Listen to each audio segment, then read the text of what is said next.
Maritime Matters, global perspectives through a German lens for the maritime industry. We bring the German perspective to the world and global insights to Germany. Maritime Matters is produced by the German Maritime Center, the think tank for the German maritime sector. Welcome to our podcast. My name is Matthias Catón. I'm the Managing Director of the German Maritime Center and your host. Today we talk about coastal shipping in India. We will talk about India's ambitions in that respect, and we will also talk about opportunities that may arise for German companies, German business when it comes to coastal shipping in India. And I'm very delighted to have two very knowledgeable guests here with me today, Captain Vikas and Mr. Ravi Kumar Moka.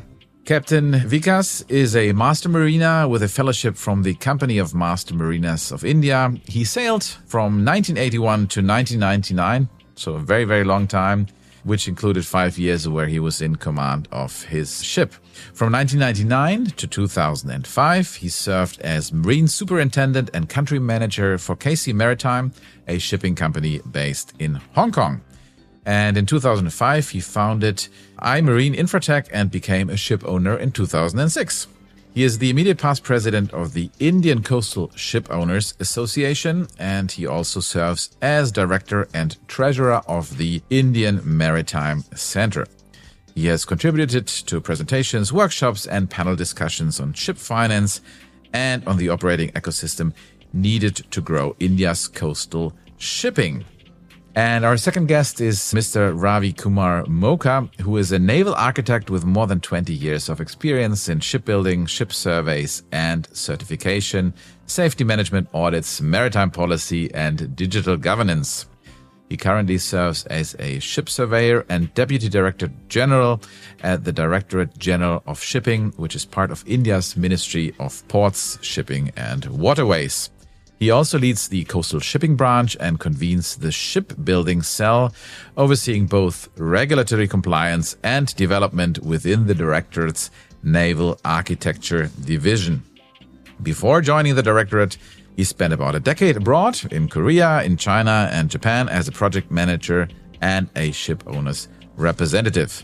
In that role, he led new build projects for heavy lift and semi-submersible vessels, self-unloaders, bulk carriers, container ships and tankers, coordinating closely with shipyards and classification societies to ensure quality and timely delivery.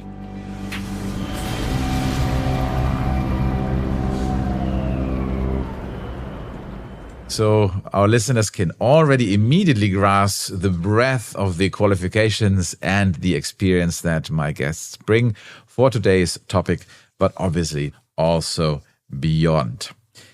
India's coastal shipping.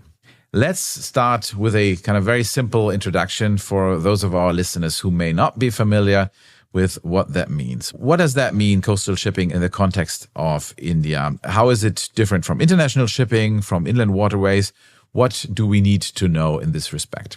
Okay, Dr. Matthias, thank you. It is a pleasure to connect with you as Managing Director of German Maritime Center and also my colleague Ravi Moka. So it's a delight to be talking on this morning, and I will give you a little bit of background of Indian coastal shipping and what percentage share it has on the Indian logistics. So presently, Indian coastal shipping is giving about 5 to 7% of logistics service of all possible logistic services like rail, road, pipeline, and air freight. And the India's vast road network is extended over 150,000 kilometers. And there is a rail network, one of the largest in the world, which is also 135,000 kilometers.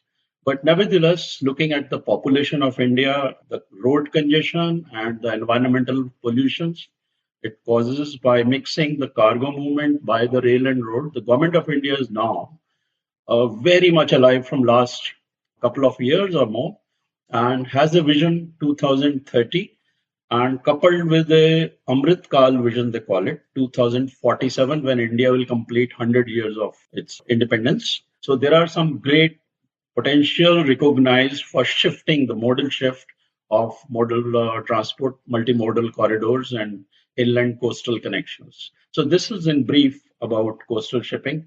We want to go from 5 to 7% share to something like 20, 25, 30% of something like developed nations have. Mr. Ravi, you're representing the public side in this. What would you like to add? Why is this so important for the economic development of India to increase the percentage or the volume of coastal shipping? Yeah, India's coastal shipping right now, today forms a vital part of our national logistics. A network carrying roughly about 20% to 22% of India's total cargo traffic by volume. And it is steadily growing under the Sagarmala initiative and also the PM Gati Shakti initiatives. So in the current coastal cargo mix, so bulk cargo is about 71% and organic chemicals is about 3.6%. And the other modes or other cargoes are the remaining part. It makes it actually. And containers, about 20 to 25% of the port, through output, growing fast due to the short sea container services, looking hubs like the JNPT, Mundra and Chennai and the Cochin smaller ports. Overall, India's coastal network right now handles about 190 million tons of cargo per year. And the target is to double the coastal shipping share by 2030 through deeper ports, greener tugs and digital tracking and integrated coastal logistics hub. So in short, sir, coastal shipping in India is shifting from the bulk dominated model toward a balanced, multimodal and service driven ecosystem, creating a real potential for efficiency and sustainability across our maritime supply chain actually. So doubling the volume, of course, is an ambitious goal. What needs to happen from the government side, the public side, to ensure that that goal is actually reached? So today, the policy environment in India today is turning into a real game changer for the coastal shipping, at least you can say. So for the first time, we are seeing a coordinated effect from legislative, fiscal, and also from the digital side, all pointing into one direction, making coastal shipping the backbone of India's domestic logistics. So at the core, we have this new coastal shipping bill, 2025, which modernizes the old act, which was in 1948. It clearly defines licensing reforms, and the safety and environmental and digital documentation frameworks, and introduces the provisions of the national and regional databases which need to be created as per this act. So the bill simplifies the approvals, licensing approvals, promotes Indian flagged vessels and opens up space for private and state partnerships, giving much needed clarity and confidence to the investors and the operators. So then coming to the fiscal side, policy initiatives, under the Sagarmala and PM Gati Shakti programs, we offer support for vessel acquisition, coastal terminals and ro-ro services, along with priority berthing and GST relief on coastal cargo movement. So several coastal states are now developing dedicated coastal logistics parks and green corridor routes to further reduce the costs and emissions. Then comes to digitization with the PCS 1X and also the ULIP programs and proposed national database for coastal shipping, which will integrate all the stakeholders in a single platform. So this will shift towards paperless real-time approvals, which will dramatically improve the turnaround time and transparency. So finally, the liberalized this cabotage framework is already allowing greater participation of growth of foreign-built Indian flagged vessels, enhancing coastal capacity and competitiveness. Together, these policies are not just reforming the regulations, they are creating a growth ecosystem on one side, and the coastal shipping can handle a larger share of India's domestic freight, cut logistics costs by 20% and make maritime transport clear, faster and more inclusive, sir. Now, policy and regulation, of course, is only one side of the medal. Without the private sector putting these things into practice, you can have as much regulation as you like. Captain Vikas, you as a ship owner and also as the representative of the business sector as a whole, what are your major pain points? If you talk to the government, what are the issues that you raise frequently when it comes to enhancing the infrastructure and the framework for you to be able to grow and flourish? Okay, so I will begin with that India has a very big peninsula. So there are some ports on the west coast which can be linearly connected. For example, from state of Gujarat to all the way down till Cochin and state of Kerala. So these are all linear distances. And there are linear distances similarly on the east coast. At the tip point, we have Colombo, which is the transshipment hub now, and Visinum is reducing the cost of Indian transshipment by moving the cargo to Visinum. So, since you said about the pain points, if you see wherever there is a linear connection between two ports, the sea leg is far cost effective than the road and rail. So, they can be a multimodal shift. For example, it can be the freight cost of the sea leg on a linear distance can be even as much as 1/6 or 1/10 of the road cost, actually. But the main pain point can be the first mile and the last mile connectivity. So when the cargo is leaving, for example, the coastal shipping is not only the coastal ships, it is the shippers and consignees who have to accept this mode of transport on the merit of reduction of cost. So if you have to reduce the cost, the first mile connectivity and the last mile connectivity, if that improves, that means seamless integration of the multimodal trucks or whichever way the cargo is transferred to the port, if that can seamlessly come into the port without much of customs and immigration delays, and if the port infrastructure is that commodity specific infrastructure is there for handling the loading and discharging, it can be a very fast turnaround, and that will be a game changer.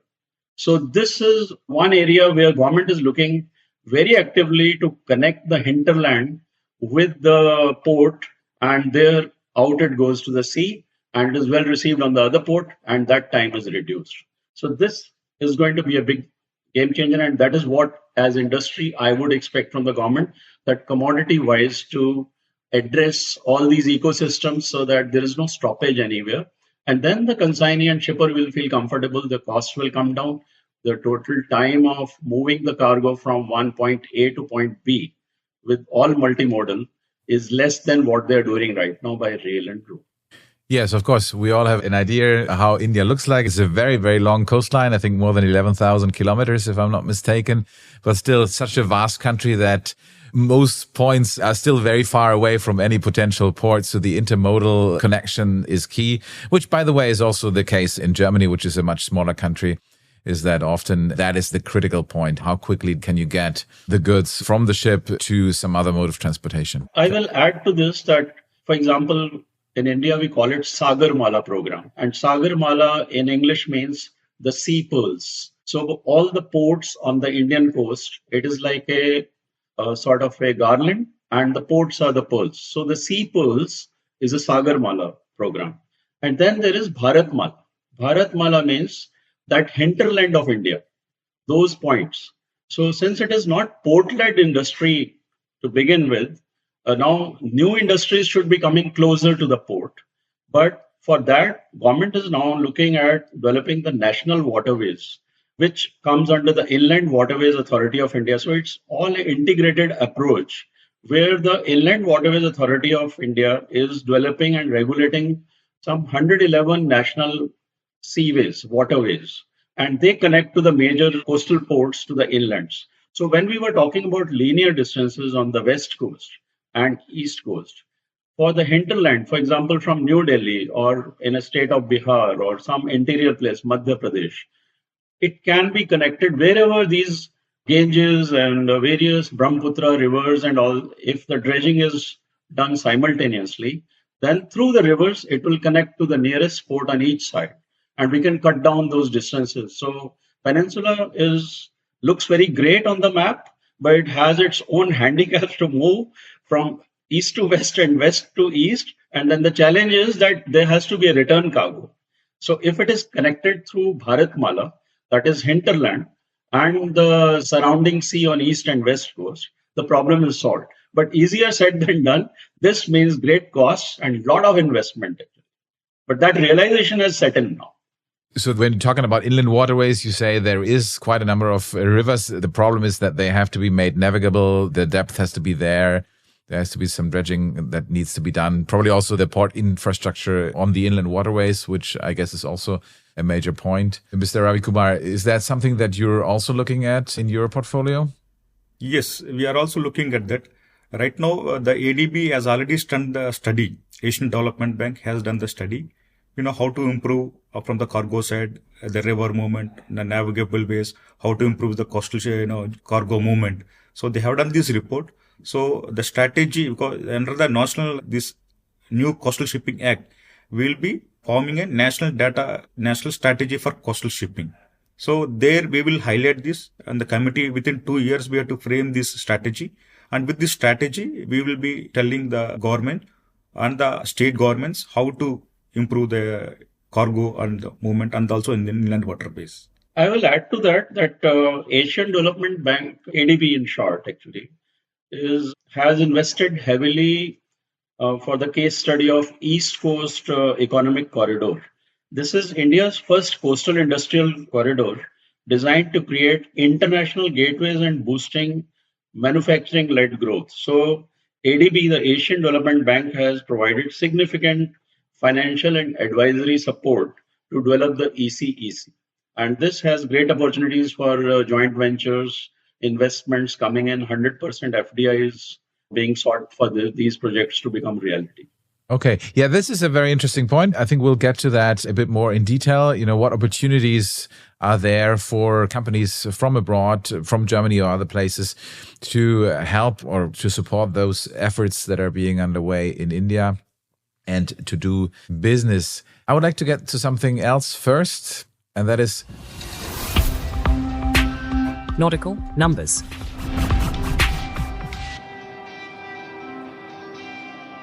Nautical Numbers is a fixed segment in our show where we ask our guests to come up with some number that is related to the topic that we're discussing today. So my question to you is, what would your nautical number be?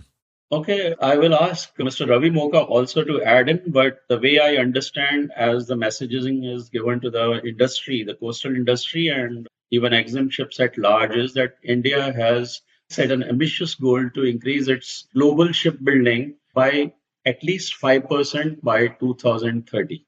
That is about, say, 5 years from now. And Government of India is taking initiatives to develop infrastructure, financial support, and attracting investment towards that. This is goal number one. And you may like to ask that what presently India is having the share in the global shipbuilding market is presently estimated less than 1%. As you know, the market dominance is that of China, South Korea, Japan, which is about 85%. So even 5% from the rest of it, it's very difficult to transfer this shipbuilding market from these major countries where it is well developed. But even 5% to the global contribution is a very steep goal, and this has to be realized by 2030. That is indeed an ambitious goal. So that you said it's currently below 1%. So that will be a more than fivefold increase in terms of the market share for Indian shipbuilding. Yes. A very, very ambitious goal. We'll be very, very eagerly following the progress that India is making. And I suppose maybe that's a good follow-up question in this regard. That will require also investments from other countries as well in terms of capital investment, but maybe also in terms of knowledge that is being shared, right? Yeah, I will add on to it actually. Now the government of India has approved the shipbuilding schemes actually. One thing is, for the vessels which the Indian yards are making. So almost 20 to 30% as given as a financial assistance if they build the ships in Indian shipyards. They have formed the 4-pillar approach. One is the shipbuilding financial assistance scheme. Second thing is the shipbuilding capability development scheme. Then the maritime development fund. And the fourth one is the policy reforms. So out of these 4 things, we are trying to improve the shipbuilding as well as the coastal shipping tonnage also. So in the Maritime Development Fund scheme, if some ship owners wants to acquire vessels, they can get financing through the Maritime Development Fund, which is about 4,000 crores is allocated in the Maritime Development Fund. And for the shipbuilding, they have give the financing as well as the capital intensive support. And we are going to establish about 3 to 4 mega shipbuilding clusters, which will, have a capacity of about 1 million GT for each shipbuilding cluster. So right now we are doing it in Orissa near Paradip, then Tamil Nadu near Tuticorin, and Andhra near Durgarajapatnam, and we are also seeing at Kandla. So 4 mega shipbuilding clusters are proposed. And also the existing shipyards, they are provided capital assistance for about 25% if they improve their existing facilities. So shipbuilding, we are going to, our aim is to by 2030, we want to be top 5 in the position actually. Yeah, this is particularly interesting because Indian Navy itself has very high ambitions to rule the Indian Ocean for India's strategic defense.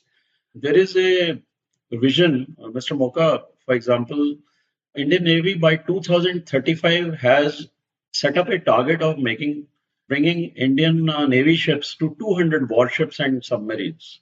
Presently, it is 100 warships and including the submarines. And the current status is that 54 such vessels for Indian Navy is under construction at these major ports. So what is interesting, Dr. Matthias, here is that now we are at the nuts and bolts stage where the Honorable Minister asked us that if we can make such sophisticated indigenous Indian Navy ships and submarines with a little bit of support from partnering countries, then why can't we make merchant ships? A very interesting question, in fact, actually. So the industry has given its feedback, and the think tank at Ministry is thinking in the right direction with nuts and bolts that what we need to do for merchant shipping fleet to be built in this quick time. 5 years is a very short time for reaching 5%. So in that case, the smaller ports, the more excavation, more dredging, making it deepening ports and having bigger ships built under these small ports. There is a scope for overall expansion, not only vertically for these present shipyards, but for those small shipyards also to mushroom into large shipyards. So this is the overall growth actually on Indian Navy as well as merchant Navy ships, which the orders will come from Indian ship owners as well as from the world market. And we have to compete at the world benchmarks actually in terms of time and cost. So coastal shipping, is now at a very nascent stage, but has begun to show promising growth. So over a last 3 years, sir, the traffic through coastal shipping has seen a 26 to almost 40% increase to approximately 330 million tons in 2023 and 24. So now the government of India has set an ambitious goal to target the scaling of coastal cargo volumes to 1300 million tons by 2047 under the Maritime Amrutkal vision. So that is why we are also increasing the tonnage of the coastal ships, and that is supported by the Maritime Development Fund. So the ship owners now they have to utilize this fund to increase the tonnage of coastal ships. Okay, so I can give you another interesting number, which is coupled with these two major ambitions besides the maritime institutes to become world standard and other things, manpower development. The second big number is that India is presently having about 1,500 plus ships, about 13 million GT. And the vision set by the Ministry of Shipping is to add another 1,000 more ships by 2030. So that is rather a number, but it depends on what GT it will contribute, because the present 1,500 ships, 1,000 ships are 1,000 plus are coastal ships dedicated on coastal service, which includes service vessels like tugs and offshore vessels, dredgers, and then some cargo carriers. These are smaller tonnage. And then 500 plus out of that is strictly into the EXIM service for export and import. Need not necessarily be taking the cargo out of India, or it can be moving in tramp trade and global trades also. So depending on what kind of ships will add, so we have to get to the nuts and bolts of that 1,000 ships of what kind, smaller ones, bigger ones. So that is being, and then third thing is that by 2047, the vision says that we should reduce the foreign freight costs by at least 1/3. That means it has to be Indian flagged ships, and Ravi Moka may add to that there is under Coastal Shipping Act, and which has come in 2025, as well as the new Merchant Shipping Act, there is India controlled tonnage where Indian entities need not be having 100% stakeholding in that. There can be joint ventures where the foreign entities can join with Indians, or they can pay about charter or something, and then we can increase the Indian shipping fleet in terms of Indian flag. So there are some steps being taken so that the Indian flagships go up from present 1,500 to 2,500 ships.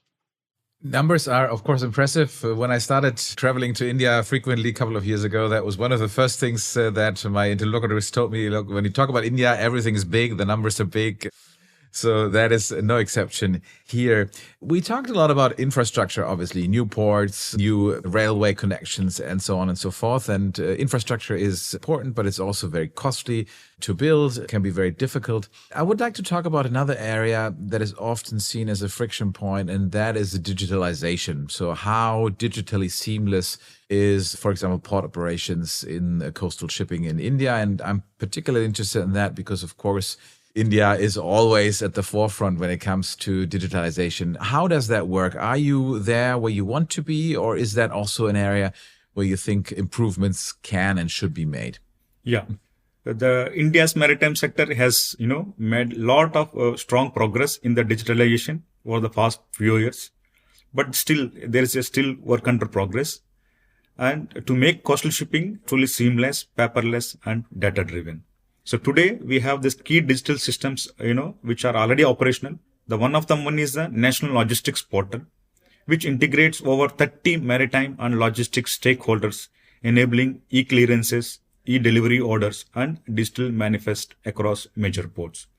The second thing is the ULIP platform, Unified Logistics Interface Platform, links port data with customs, rails, and the road, and supporting multimodal visibility.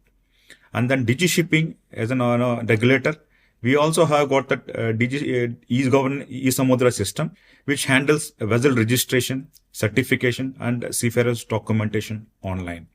And then we have got another system called the Maritime Single Window Systems, which will enable to unify the customs, port, regulatory approvals in one interface.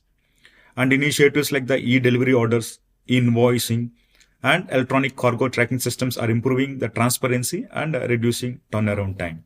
However, several bottlenecks remain, but we are improving day by day.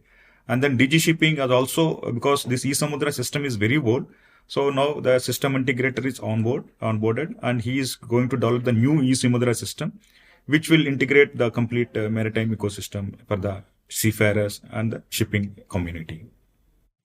There is also technological research. Mr. Moka, I heard it once that IIT Chennai, the Indian Institute of Technology Chennai, has been given the task to support this integration and with engineering solutions for maritime. And there is a National Technology Center for Ports, Waterways and Coasts, which will look at all these various integrations like Port Community System, PCS, Enterprise Business Systems, EBS, and like e-governance of DigiShipping, so that everything can be integrated. So there is some research, technological research by the Indian Institute of Technology, Chennai. And to add on it, we are anyway with the new Coastal Shipping Act 2025. It has mandated that there should be a national database for the coastal shipping. So this national database for coastal shipping will integrate the data from all these portals which India has developed. And then this will be a one platform where the multiple stakeholders can visibly see the information and the live information. This is actually a database. I attended one of the DigiShipping workshop online, and I was told, and you can correct me on that, and I had given a suggestion that suppose I'm operating tugs and somebody is operating dredgers and another company is operating mini bulk carriers or feeder service. So if all that data is available and accessible to the shippers and consignees, they can see, okay, these are the players available to me for moving this cargo by using this type of a ship, and somebody is having a ro-ro. So if this information is available through this Maritime Knowledge Center or this database being developed, and if ships are to be built, what kind of ships can be built in Goa, in Maharashtra, in Kerala, in Garden Reach, in Calcutta, and Hindustan Shipyard in Vizag. So it becomes easier for people, the stakeholders, to see that if I have to order this kind of ship, this is the order book. It's available in 2026. I understand now the order books are full in India, and earliest order you may get in 2028 unless new capacity is built up. So over a period of time, next 1 or 2 years, more shipyards will come up. So this information, this is a great initiative by DG Shipping, Directorate General of Shipping, to have this national database available to entities in India as well as abroad, that what to do, what kind of ships to order, and what kind of ships can be hired, what kind of ships I can bring in here because it's not available in India. Let's now talk a little bit about business opportunities. So what we're trying to do in this podcast is that we try to connect the German perspective to global issues and vice versa. So given all those projects, ambitions and great goals that India has for its coastal shipping and also beyond, where do you see opportunities for companies coming from Germany, for example, but maybe also other countries? Where can they support? Where are opportunities for them to be a part of that great vision for developing Indian coastal shipping forward? So I'll give a little opening on this, and Ravi Moka can expand on this because government initiatives basically. So what I understand is based on government-led initiatives and increasing the private investments, private-public investment, and the scope for joint ventures in Indian coastal networks, feeder services particularly, the ro-ro vessels and ro-pax vessels, and even terminal partnerships, because port infrastructure is very important to support these additional ships. And India's EXIM growth is at somewhere close to 3 to 4%. Correct me if I'm wrong, Mr. Moka, you might know. So our ports handling capacity is increasing. The cargo we are handling is much more, and every year will be putting a lot of stress on the port infrastructure. So there is joint venture opportunities opened up with these new coastal bill and merchant shipping bill, where stakeholders from abroad or India can participate in joint ventures when it comes to ships as well as shipyards and port infrastructure, terminal handling. Yeah, with this shipbuilding development scheme also, the German, because it opens a lot of equipment manufacturers. Because Germans, there are a lot of European equipment is there, which is required for the ships which were being built in India. So for the lot of German industry, we have got a lot of opportunities in the ancillary and the shipbuilding equipment. That is one of the opportunities. And also for the collaboration with all the shipyards, these stakeholders can do, German stakeholders can do, and then improve the shipbuilding system in India. I will tell another thing. For example, on my ship, which is China built actually, one of my ship which is working as a security patrol vessel, I needed a sewage treatment plant, which happened to be the best from Germany. And it was a German brand. And this was the sewage treatment plant originally fitted on that Chinese ship. It was shipped to me within 3 weeks of that. I was not in a hurry. Second time when I had my twin disc gearbox coupling failed, and the brand was Centaflex. So this Centaflex coupling, I realized that it is from Germany. So I had to, first I went to China because they have a center over there, and they said now since COVID times, China center is closed. We are manufacturing in Germany itself, and it came from there. So the opportunity here is, I see on my ships, as well as a lot of my colleagues tell me, there are a lot of German equipment on the Chinese ships which Indian owners bought. And in future, since government is promoting Indian built ships to be having the first right of refusal, then in that case, if the numbers are good and if the shipyard activity also goes up, there is an opportunity for these German brands to set up their Make in India industry centers where this will be readily available, but it depends on what are the volumes. If the volumes support that, it will do well to set up such brands which are world famous and supplying to all the shipbuilding nations. Such firms can set up their manufacturing in India. That is a good opportunity, one of those. So. Yes. Of course, there are in other sectors, there are many examples of German companies who in some cases have been there for more than 100 years. Such as Bosch, for example, has a very large presence in India. Also, many of the automotive companies. So this can certainly also happen in the maritime sector. And we're also, as we all know, currently there are discussions underway about an EU-India free trade agreement. So if that comes to fruition, that would probably also give a boost, not just to the maritime sector, but also to other areas. Navigators table.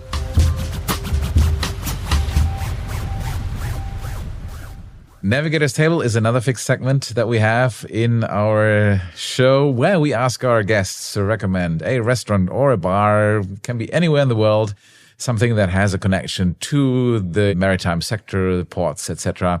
So my question to my guests here today, what would be your recommendation to our listeners? Where should they go?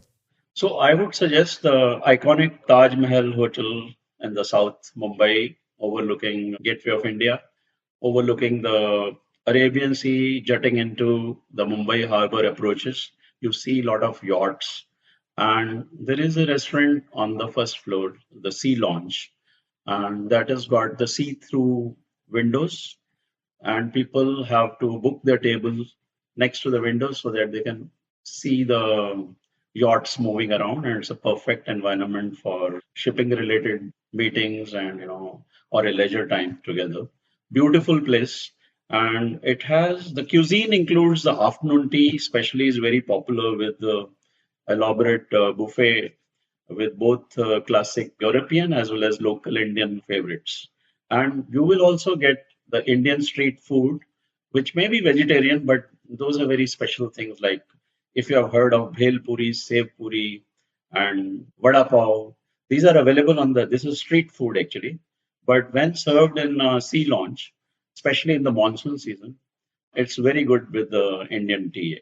There are some light meals like sandwiches, open-faced toasts, and various salads. Beautiful place. Desserts, pastries, cakes, whatever you like it. Beverages include tea, gourmet coffees, and fresh juices, whatever. So I would suggest when you come to India Maritime Week, you spend an evening with us, afternoon, evening, whenever you are free, or dinner over that place. What do you say, Ravi? You also I agree with that. That is one of the best place in Mumbai. So I agree all the German people also to. I'm getting hungry listening to all of those descriptions. I will tell you something more about this Taj Mahal Hotel. I recently booked a night on my wife's birthday, and that's the time I really realized that how beautiful is the Sea Lounge. And I came to know when this iconic hotel was built, the first wish list or the bucket list of Tata, Jamshed Bhai Tata, was to make one of the best hotels in the world. And this happened first. This was in 1920s or 1910s or somewhere like that. And they used to run Tata Airlines, which later became Air India. And now they have acquired it again. And the opening to this hotel was from the land side. And now there is a swimming pool over there. So now the opening has come from the sea view side. That has happened later. So there is a lot of interesting stories about this hotel, Taj Mahal Hotel. It's an iconic hotel of India and well visited by world travelers. Sounds excellent. And of course, we'll put a link to it in our show notes, although the Taj Hotel in Mumbai probably doesn't even need a link because everybody has heard of it. I look forward to going there myself and experiencing those delights that you mentioned. We're already coming more or less to the end of our conversation, although there's many, many things that I think we could have touched, but we don't have time for. Nevertheless, I would like to ask you both, Mr. Ravi Moka and Captain Vikas, is there anything I think we should mention before we leave our listeners for this episode? We welcome you all for the India Maritime Week 2025, and we'll see a lot of opportunities and, we'll showcase our capabilities, capacities and capabilities in Maritime Week. So, and we ask all the German people to explore the Indian opportunities here. I would say that the first movers should focus on a well-defined pilot project and leveraging the German strengths in technology and sustainability to address the Indian market gaps. There are seasonal gaps, there are technological gaps, there are machination. Since my childhood, I remember that Germans were the best in machination, and that goes well. So I would say that German firms can identify some pilot projects with I would say phase one will be inception and planning. It takes about 5-6 months for that. And then the execution and implementation of that project. And then the evaluation and expansion of if it succeeds.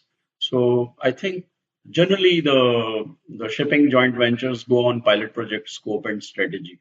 So that is a good way to start. And it's the right time to start visiting India when we are thinking so much of it, be the early ones, and based on the merit to participate in this new openings. Thank you very much. And given how dynamic things are, especially in India, I think there is definitely the scope for and the need also for a follow-up episode that we will be recording at some point in the future to see how much progress we have made. Thank you very much to both of you, Captain Vikas and Mr. Ravi Kumar Moka, for this very, very insightful session. And I am sure that our listeners will have learned a lot as well. Thank you so much. Thank you so much.